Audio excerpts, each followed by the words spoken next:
A Revolução Virgiliana vivia antes da esquizofrenia fascista ou comunista.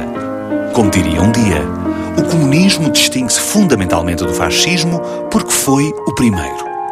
Ele queria a liberdade, mas a liberdade individual. O seu protagonista não era o povo, era o eu. Sou um escritor que se tem ocupado muito a falar do eu, com grande escândalo daqueles que professam interesse pelo coletivo. Mas falar do eu não é falar de mim, e falar de mim, disso tenho eu muita relutância em fazê-lo, como aliás o pude verificar agora com o meu diário. Mas cedo viria o reconhecimento. Nesse mesmo ano, a aparição receberia o prémio Camilo Castelo Branco. E ao longo dos anos seguintes, viriam os prémios da Casa da Imprensa, do Pen Club, da APE e o maior prémio da literatura de língua portuguesa, o Prémio Camões, em 1992. O autor permaneceria fiel à sua proverbial descrição. O artista é, de sua natureza, um solitário, mas com uma presença não muito longe, porque se essa presença não existir, então ele deixa de estar em solidão, mas para estar em isolamento. Eu fiz Amanhã Submerso em 79, meu pai morreu em 77. E o Virgílio Ferreira, eu disse isso já várias vezes, funciona uma espécie como um segundo pai.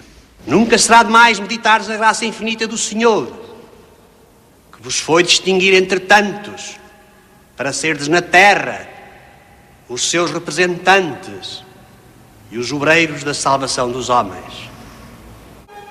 Quando é que esta casa se pôde considerar uma prisão? Quando é que o sacerdócio se pôde considerar uma violência?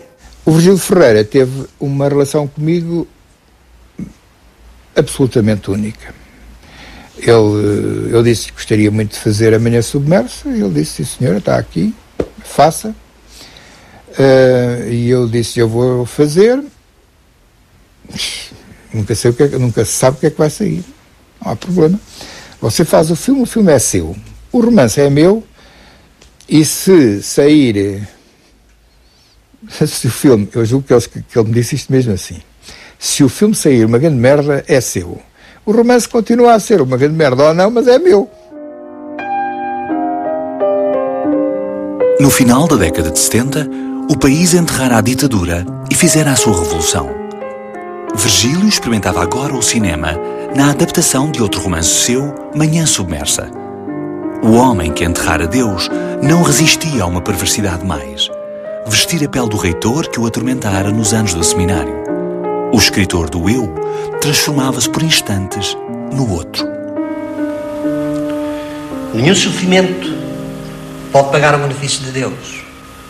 Saudades e tudo mais que se quiser não são nada. É face de uma graça divina. Deus baixou sobre mim o seu olhar de infinita misericórdia. Não compreende, menino, isso? A gente o interrompia na sua viagem e o felicitava e dizia coisas. E ele então, aliás, isso vem na conta corrente, ele depois descreve isso na conta corrente, que tinha enganado a vocação, porque era escritor há 30 e tal anos e não era muito conhecido, e de repente fez um filme como ator, toda a gente o conhecia e toda a gente o felicitava. E, portanto, dizia ele, perdeu-se uma grande carreira no Parque Mayer quando eu fui para escritor.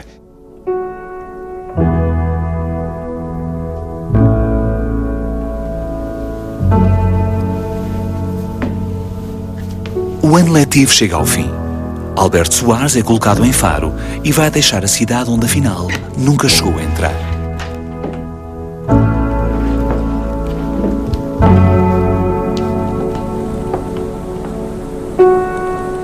Antes, consumara-se a tragédia largamente pronunciada. Sofia é encontrada morta a golpes de punhal de Bexiguinha. O pobre Bexiguinha, tão pequeno ao pé de Sofia, que acreditou tornar-se maior que ela se fosse capaz de a matar, de ter nas suas mãos o poder de a destruir. O que me dá a impressão, nessa releitura do livro, provavelmente mais do que na época em que eu li a primeira vez, é que é como se a Sofia estivesse aprisionada dentro do próprio corpo, né? Ela é um ser que não consegue sair daquelas limitações dela, que são físicas, né? É um personagem fascinante, quer dizer, e quando ela morre, é muito triste, né? Porque ele ele não permite nenhum derramamento. Ele dá a morte dela em 4 ou 5 linhas e encerrou o assunto, né?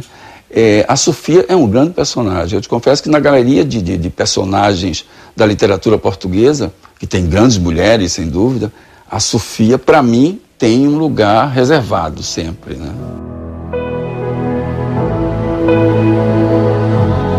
A aparição terminava sem respostas, tal como Virgílio Ferreira avisara. O seu existencialismo era um questionamento, não uma tábua de soluções.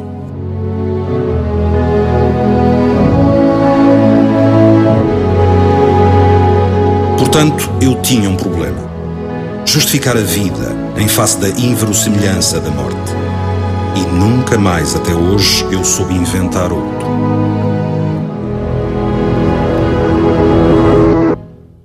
Fui aluno dele no Liceu Camões, exato, e depois ficámos amigos durante 30 anos, até à morte de Virgílio Ferreira. Estive com ele no próprio dia em que morreu ao almoço.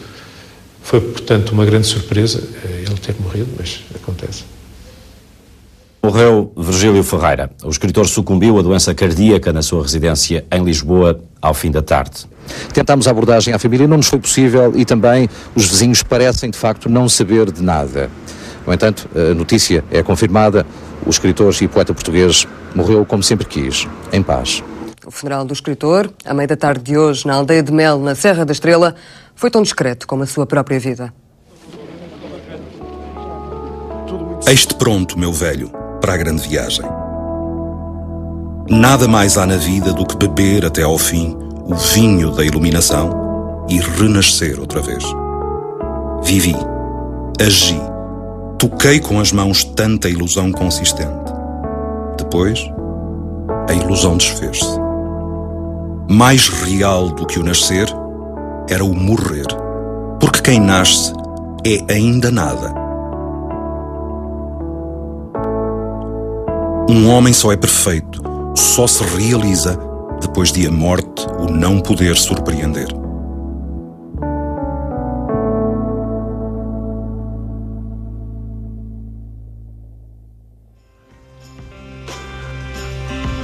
Meses antes de morrer, Virgílio Ferreira apontou a seguinte nota: vou entrar a escrever no paraíso. Haverá afinal alguma coisa depois da morte, Virgílio? Ou apenas a paz com que se morre? Deste lado da vida, a morte continuará a parecer absurda. Mas ter-se a serra a velar-te quase lhe dá sentido.